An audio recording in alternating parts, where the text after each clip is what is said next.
¿Qué tal, chavos? Buenos días. Pues como les había comentado, ahora vamos a trabajar en la plataforma del canal de YouTube de la materia de comunicación oral y escrita. Y también ya les había comentado que íbamos a estar a estas cuestiones de lengua de señas mexicana para cuestiones o vicisitudes que ustedes tengan por la cuestión de atender alguna, pues ya sea pariente, ahora sí que paciente sordo, en donde creo yo que es fundamental y hacerlo de manera más inclusiva, porque pues a veces nos topamos con este tipo de cuestiones y no sabemos cómo actuar.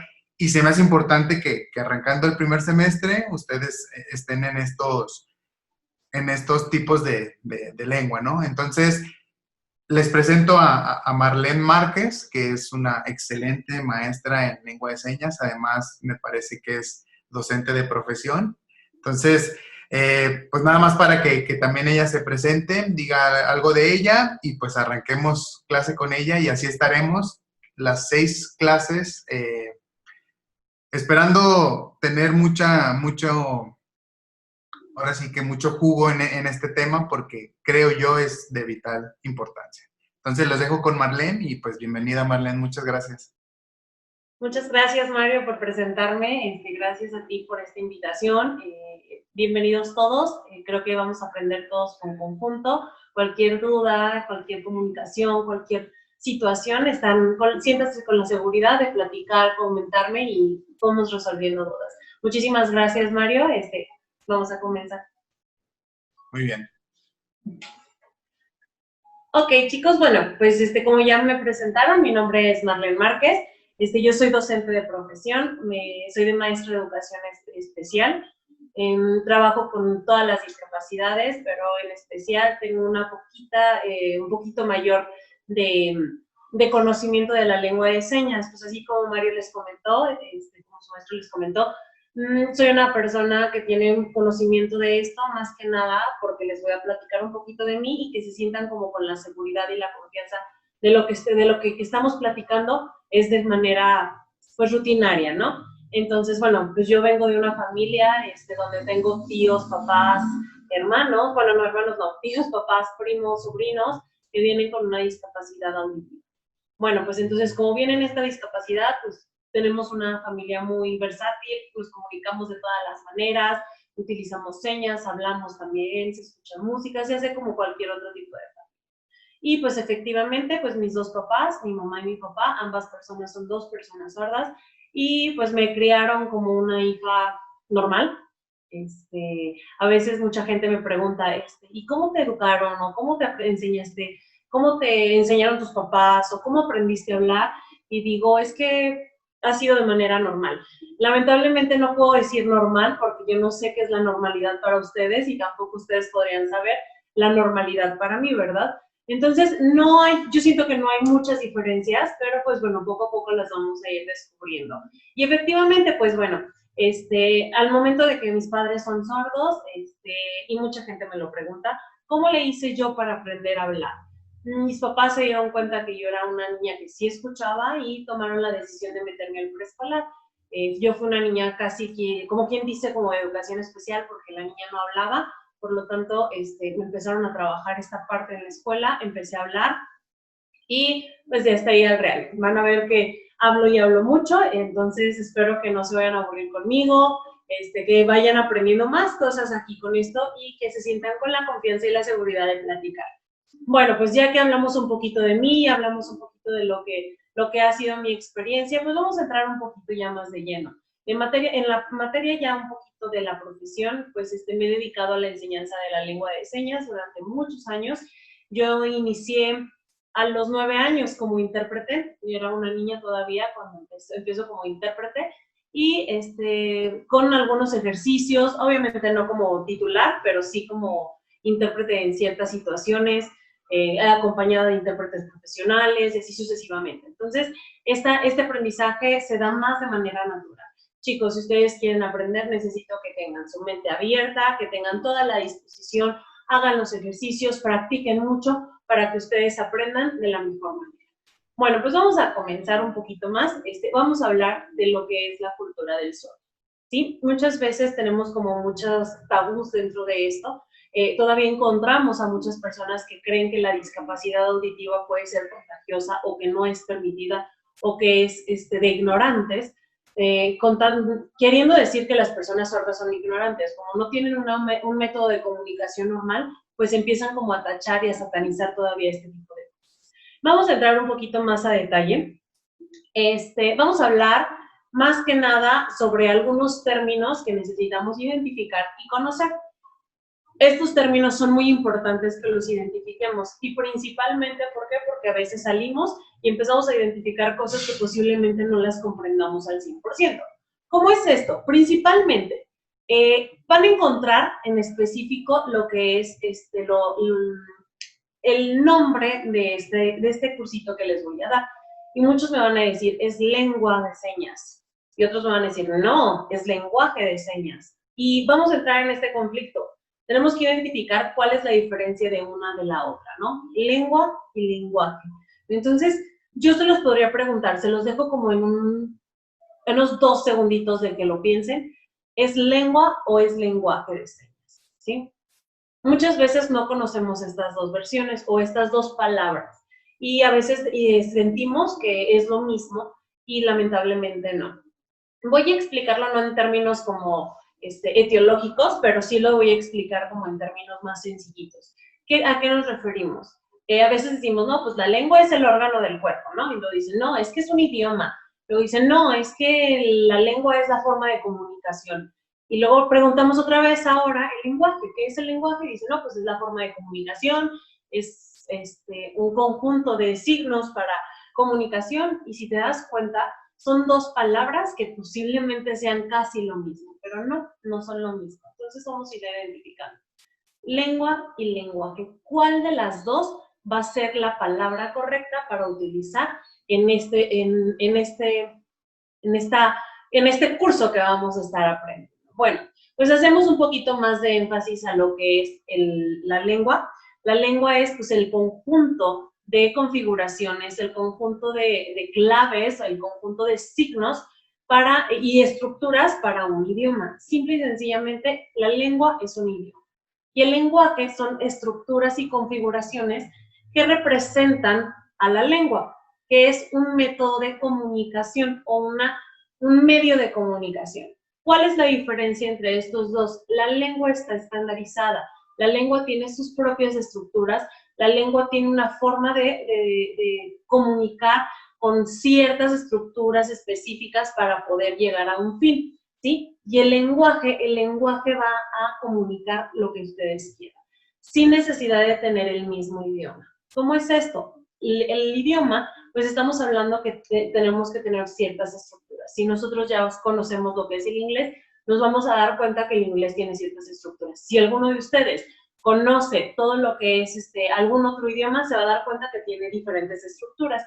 Pues lo mismo pasa, ¿sí? Cuando estamos en el lenguaje, posiblemente no entendemos nada que ver con los idiomas. Posiblemente podamos estar en un grupo de 3 personas donde uno es alemán, otro es americano y nosotros los mexicanos y decimos, no, es que son 3 idiomas diferentes, pero no me doy a entender, ¿cómo le voy a hacer? Y pues el lenguaje nos ayuda.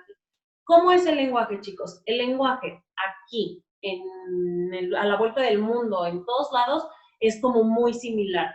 Por ejemplo, con el lenguaje, yo puedo marcarme y ponerme de esta manera. ¿Y qué expresión estoy haciendo? Efectivamente, pues que estoy enojada. ¿Y crees que los de Alemania, los americanos entenderían esta postura? Pues sí, porque es un modo de comunicarnos, son expresiones que pueden entenderse. Pero, por ejemplo, nosotros a veces creemos que la lengua de señas es un lenguaje, pues yo puedo empezar a hablar a señas y a señas y a señas y estar moviendo mis manos, y si es un lenguaje estandarizado, pues los demás deberían de entenderlo. Y nos vamos a dar cuenta que las señas no tienen nada que ver con esta parte de que todo el mundo va a entender. Voy a explicar otra cosa.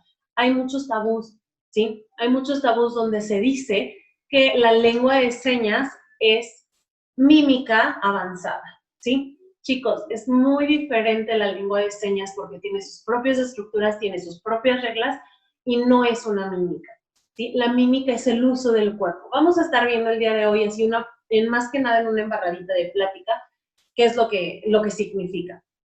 Bueno, vamos a hacer ya este paréntesis, cerramos esta parte y voy a platicar otra vez.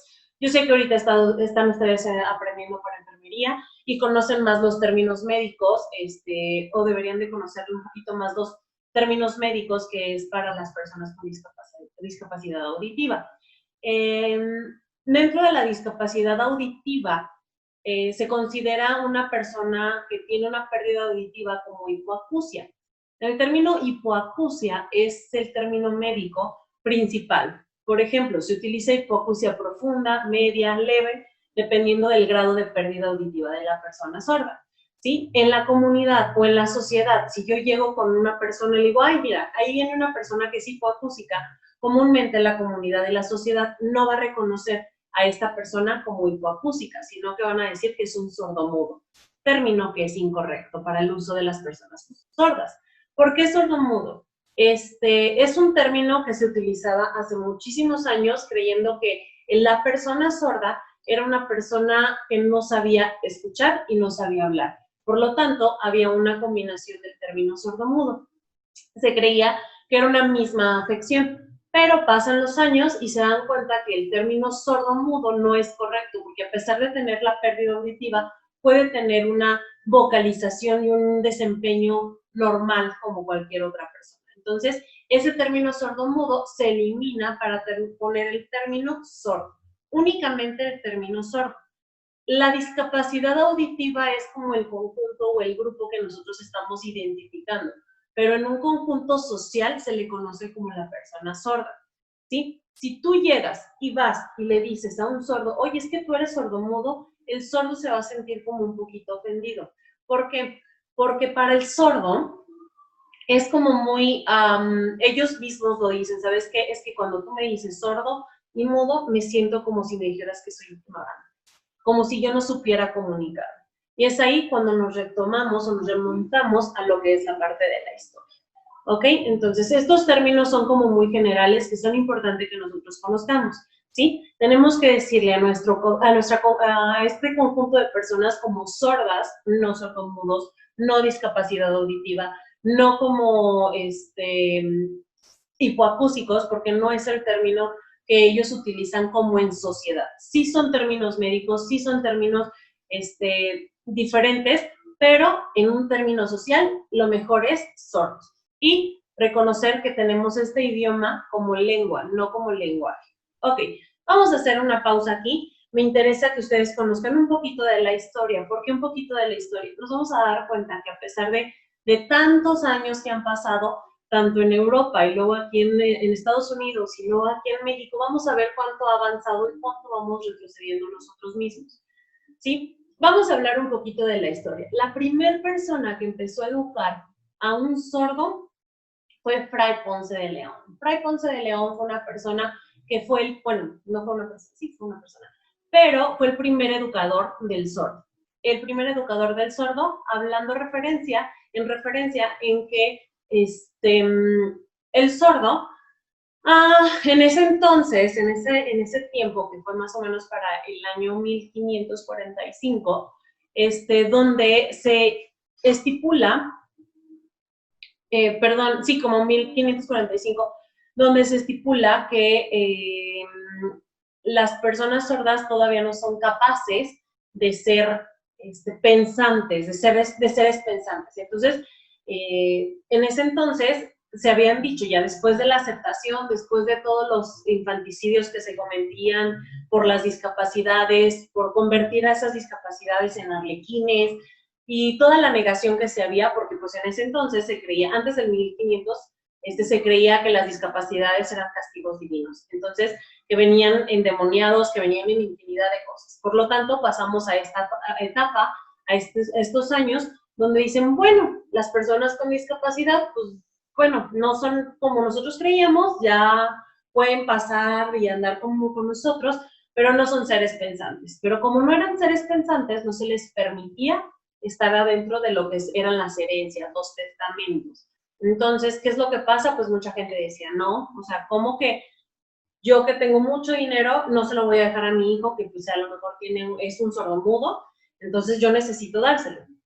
Fray Ponce de León acepta el reto, empezó a educar a unas niñas, se desconoce el nombre, se desconoce cómo empezó a educarlas, pero ya después empieza a hablar que hubo un marqués que le encargó a Fray Ponce de León que educara a sus hijos para que fueran seres pensantes, supieran leer y escribir y poder ingresar a lo que era su testamento.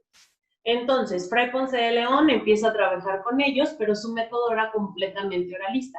A partir de ese tiempo, se prohibía las señas para las personas sordas. Las personas sordas no tenían derecho a utilizar las señas. Solamente yo como persona oyente o yo como tu docente podía utilizar las señas para enseñarte, para interpretarte, pero tú como sordo necesitabas obligatoriamente, obligatoriamente necesitabas ser esa persona que entrara de manera oral, ¿sí? Tenía que trabajar de manera oral. Pues pasan muchos años, Fray Ponce de León muere, toda su bibliografía, toda su información, pues está perdida, nadie la tiene, solamente se habla por medio de hipótesis que salieron por Juan Pablo Bonet. Juan Pablo Bonet fue un sucesor, un discípulo de Fray Ponce de León, donde él empieza a rescatar todo lo que él había escrito. Pasan años y de hecho se le considera como un plagio hacia Juan Pablo Bonet, pero como Juan Pablo Bonet tampoco patentó ninguna información, pues se le deja, ¿verdad? Entonces Juan Pablo Bonet empieza a trabajar con este tipo de cosas, empieza a desarrollar y así sucesivamente. Pues pasan muchos años, vamos a encontrar muchísima historia, pero pues bueno, no vamos a hablar de esa historia, vamos a hablar de los personajes más importantes y vamos a hablar del siguiente personaje que era Roch Babian, un francés que empezó a trabajar y que era discípulo de todos estos y que atendió a las personas sordas, y a partir de aquí se considera que, para esto, me voy a regresar un poquito, para esto Fray Ponce de León, Fray Ponce de León era una persona que creó nada más lo que era el alfabeto manual. Todo lo que se le comunicaba era por alfabeto manual. Imagínense si tú y yo estuviéramos platicando en este momento y te estaría diciendo una oración muy sencilla. Vamos a irnos con una oración que es, el perro está triste. Y era como decirle E, L, P, E, R, R, O, E, S, T, A, T, R, I, S, T, E. ¿Sí? Entonces era como decirte, deletrearte cada una de las palabras para que el sordo pudiera entender. Entonces era como muy complicado.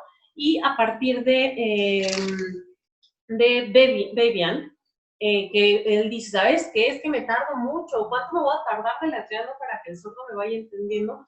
Y empieza a crear las primeras señas, los primeros movimientos para lo que es agrupar una palabra con un solo movimiento. Pues bueno, pasan estos años y no fue hasta aproximadamente 1700 cuando se empieza a implementar más esto. Hay otro personaje que se llama Gallaudet, es Thomas Hopkins Gallaudet, es una persona que fue de Estados Unidos, que fue a partir de 1781, donde estuvimos hablando, o donde él toma la decisión de viajar de Estados Unidos a Francia y conoce a Babian, entonces empiezan a conocerse y empiezan a hablarse y empiezan a identificar que tenían señas y Gallaudet quiso como combinar lo que eran las señas francesas con las señas americanas como para unificar las señas. Es aquí donde tenemos que empezar a identificar que tenemos diferentes tipos de señas. ¿Sí, chicos? El hecho que ustedes vayan a aprender aquí en este curso lengua de señas no quiere decir que al irse a otro país los vayan a entender. ¿Por qué? Porque cuando nosotros estamos hablando que la lengua de señas no es universal, no es por idioma, estoy hablando que es como si fuera regional. Nos hablamos a que es nacional.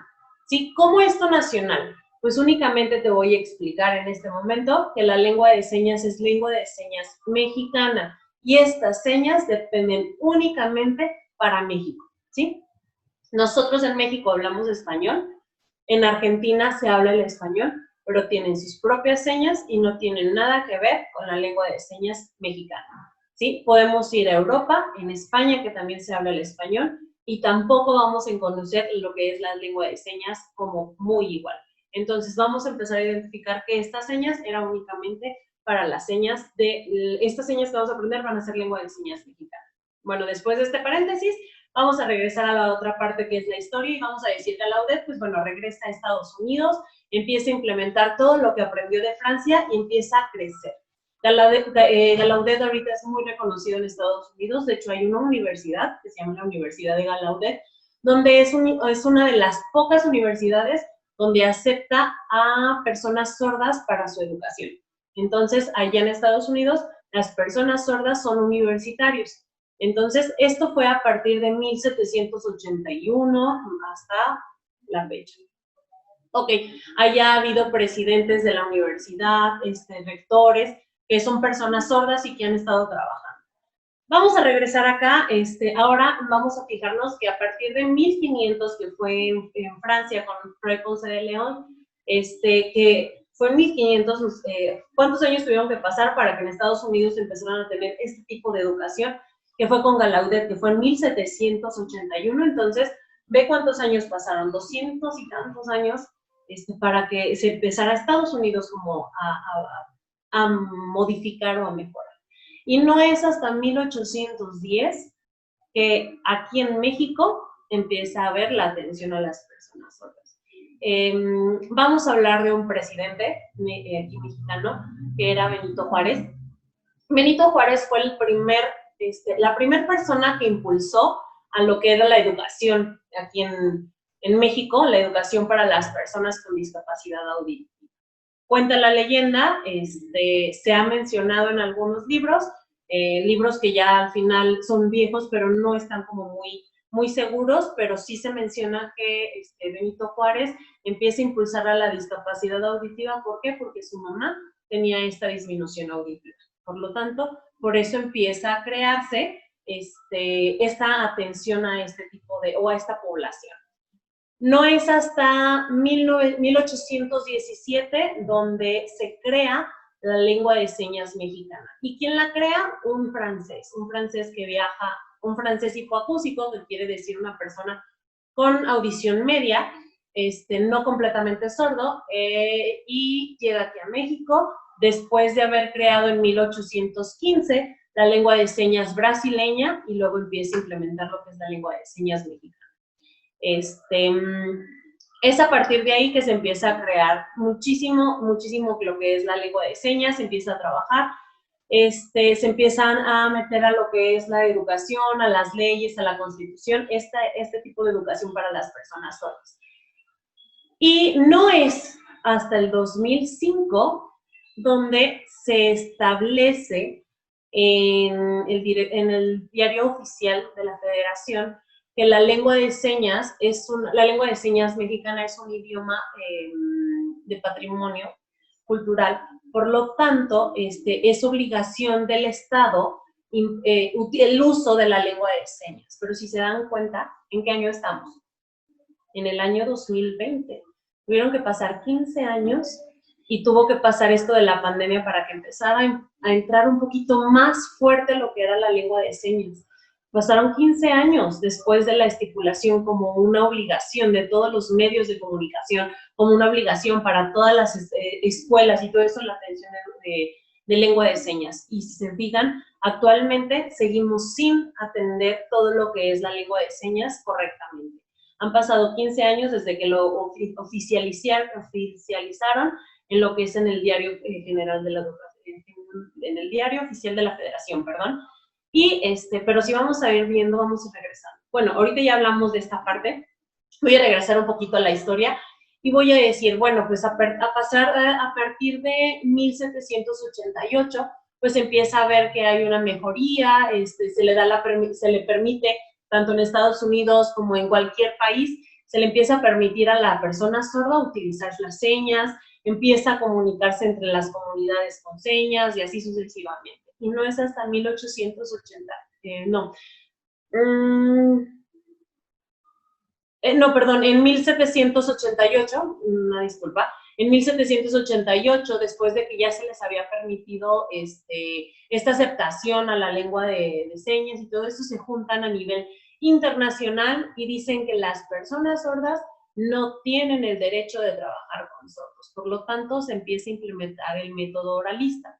El método oralista, que era el del Fray Ponce de León, que fue de 1545, se vuelve a implementar. Entonces, todo el avance que se tuvo se fue para atrás. Entonces, el sordo tenía otra vez prohibidísimo utilizar las señas porque el sordo tenía que hablar.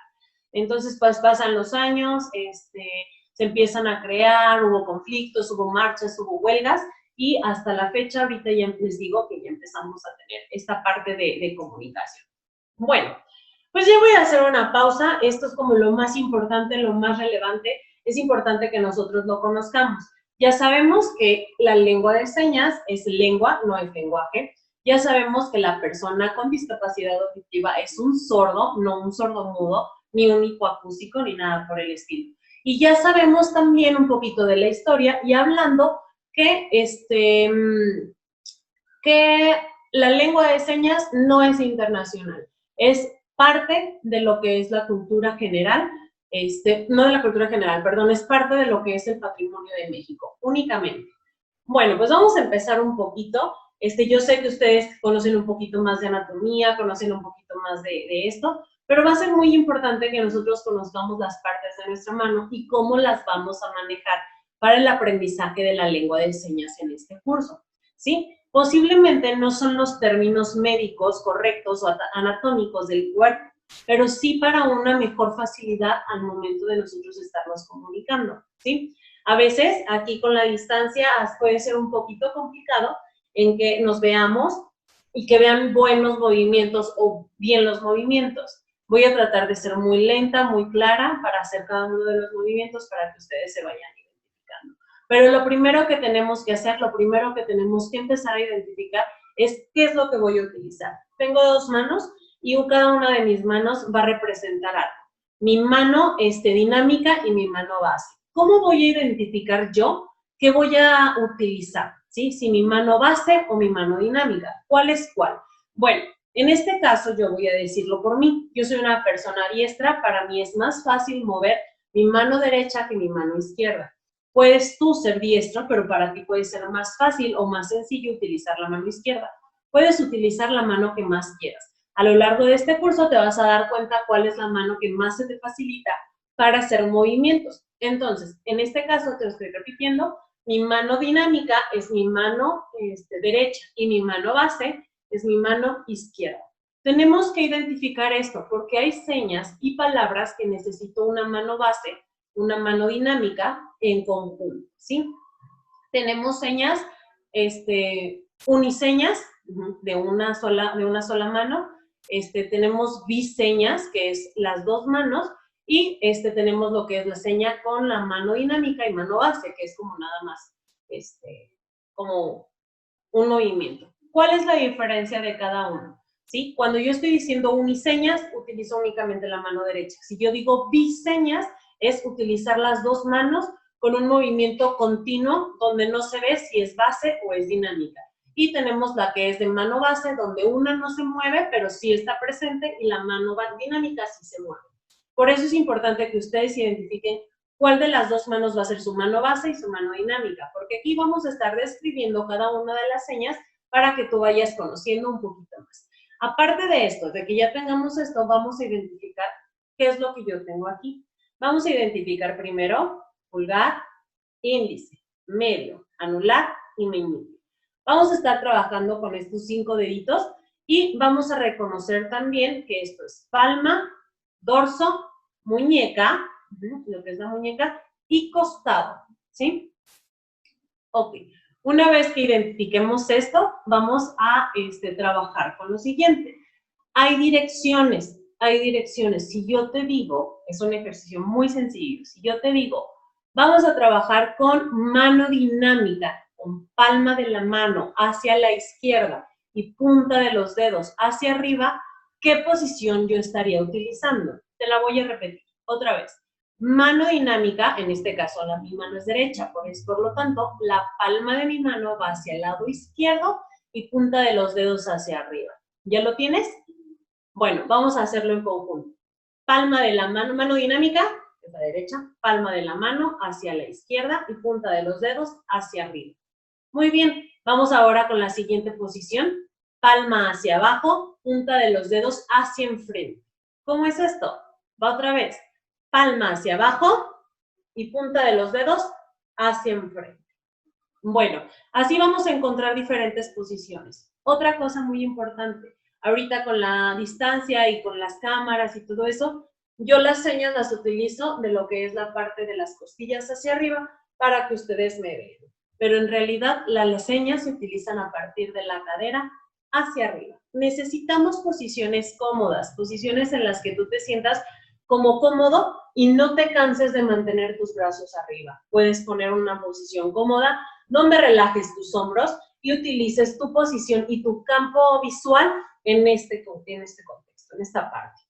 Otra cosa, tu campo visual no puede ser extendido porque te pierdes, ¿sí? Imagínate, tienes a tu compañero a un lado en menos de 1 metro y ¿qué vas a hacer? Si tú extiendes, puedes golpearlo. Por lo tanto, tu campo visual siempre se va a utilizar con esta posición. Manos arriba de tu cabeza, codos encorvados, pues, y bajamos brazos, bajamos codos y bajamos codos. Este va a ser tu campo visual. Tu campo visual abarca 180 grados. Muy bien. ¿Tienes alguna duda con esto? Puedes mandar un mensajito, escribir cualquier cosa y te vamos a ir resolviendo cualquier duda. Ok, vamos a continuar.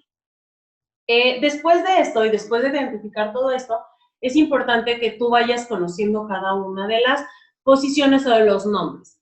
Hay una palabrita que necesitamos ir identificando. ¿Cuál es? Que son las configuraciones. ¿Qué son las configuraciones? Muchas veces entendemos que las configuraciones pueden ser como conjuntos, hay infinidad de cosas. Te lo dejo que lo pienses un minutito. Entonces, después de esto, tengo que identificar cuál es la configuración. No solamente, porque vamos a regresar a esta parte, donde no es mímica. Recuerden que la mímica lo utilizan los mimos y casi siempre la expresión y la representación va con las manos extendidas. Si yo quiero decir una caja, pues hago una caja, ¿no? Si yo quiero decir que hay una pared aquí a un lado, sí, no, o sea, aquí está mi pared, ¿no? Y si te fijas, cada uno de los movimientos. Quiero decir una pelota. ¿Sí? Hago movimientos con mímica. Entonces, si te fijas, casi siempre las manos están en extendidas. Ahora, vamos a trabajar con configuraciones. Estas configuraciones pueden ser letras, pueden ser números, pueden ser ciertas posiciones. Entonces, ¿qué son las configuraciones? Son las posiciones de mi mano para representar un movimiento después. Por ejemplo, si yo te digo, vamos a trabajar con la configuración C, utilizo esta posición, C. Esa es la configuración. Ya va a depender de lo que yo quiera decir, ¿sí? C, si quiero decir caliente, que es una de las señas, voy a utilizar palma de mi mano dirigida al lado izquierdo, punta de mis dedos de la mano hacia el lado izquierdo igual, y me lo voy a llevar a la altura de la boca, haciendo un circulito alrededor de mi boca. Caliente. Pero también te puedo decir que vamos a decir cómo, donde voy a utilizar ambas manos con C, con configuración de C, punta de los dedos hacia abajo. Esto nos llevaría a que la palma también está hacia abajo y hago movimientos de choquecitos. ¿Cómo? ¿Sí? Ahorita vamos a empezar a identificar y vamos a ver otro tipo de cosas. Bueno, si tienes alguna duda, repito, puedes estarme mandando un mensajito y vamos a ir definiendo. Esto es lo que vamos a ver por el día de hoy, que es un poquito más cansado, pero ya la próxima clase, que es el día de mañana, vamos a continuar con un poquito más de la parte práctica. Por lo pronto, te pido que por favor tengas toda tu disposición para practicar y tener tu mente abierta para entender cada una de las señas. Muchísimas gracias, Mario, pues gracias por tu invitación y nos estamos viendo. Prácticamente, y qué bueno que nos dio una introducción. Ahora sí que a toda la teoría, para no empezar el día en la siguiente clase desde cero, ya tener nociones, y esto es importante, manejar tu campo de acción, porque como comentaba, pues te puedes ampliar y pues ahí ya surgen accidentes o no hay un buen entendimiento. Entonces, seguimos con las clases el día de mañana. Estén ahora sí que consultándola. Si no es en el horario de clase, chavos, sí me interesa que no perdamos el hilo de cada clase, porque también habrá a manera de una cuestión de tarea para tener una retroalimentación y con ello el examen. Entonces, al llegar al examen, veré si hicieron esta secuencia de las clases para tener pues sí, ese hilo, ¿no? Entonces, nos vemos la siguiente clase y sería igual por aquí, por el canal de YouTube. Hasta luego, chavos.